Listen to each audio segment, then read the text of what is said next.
as if stress during pregnancy and being a baby is not enough, the stress during a developing child can be definitely compounded during adolescence.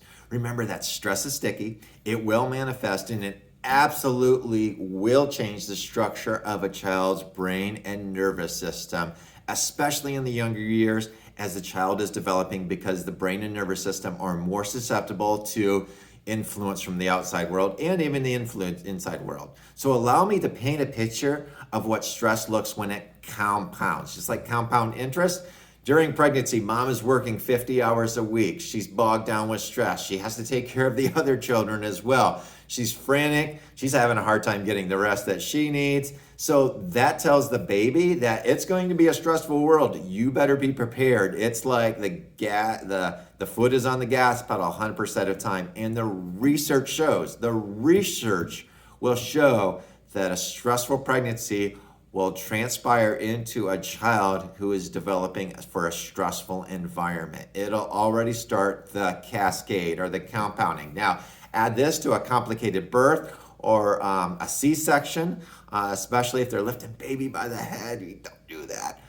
Lifting baby by the head can cause some issues with the upper neck, and that starts to short out the nervous system up there, and now the baby's functioning not working right as well. So how does it show up for a child that's adolescent that the nervous system is compromised and bogged down with stress? First of all, poor immune system. We see these little kiddos, they're struggling with snotty noses and they're sick all the time, and their nervous system is just bogged down and they can't produce a fight against the germs and the bugs that are against them. They're just constantly in stress. And when they're in stress, their nervous system is in stress. It doesn't know what to do. Difficult learning. Hey, if I'm stressed, and anxious minds do not learn, period. Anxious minds do not learn. And so it's going to be, they're often labeled as ADHD or ADD. I got to tell you, firsthand experience from me, I didn't know I had anxiety. Sometimes I felt like I was going to pass out as a kid. Even in church, I remember distinctly, like almost feeling lightheaded. I didn't know that. It was hard for me to learn. Reading was a struggle for me, and it was hard for me to really focus in school and bog down and learn. So really it can be labeled as ADHD or ADD, not focusing right, okay? Developing sensory delays or sensory processing, food textures, wet t-shirts, tags on the shirt, the socks can have an effect on that as well. Outburst and emotions. The kids have big emotions and it's hard to calm down. They're regular, they're frequent, and they'll last 20, 30, 40 minutes where they just have to melt down, and it lasts because they can't empty that stress bucket. And sleep problems too. They just can't unwind at the end of the day. They're carrying that stress bucket with them to bed. It's hard to let go of that. Their nervous system's still jacked up.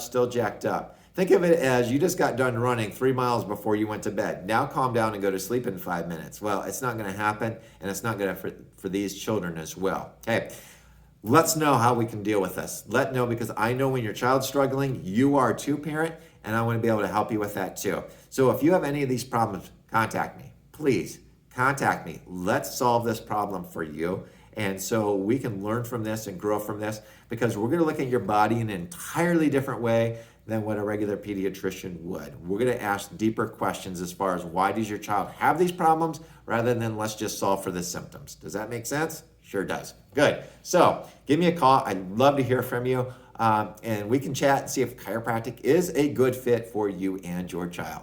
Until then, get outside and play. Love on your kids. Give them a big hug today. Bye-bye.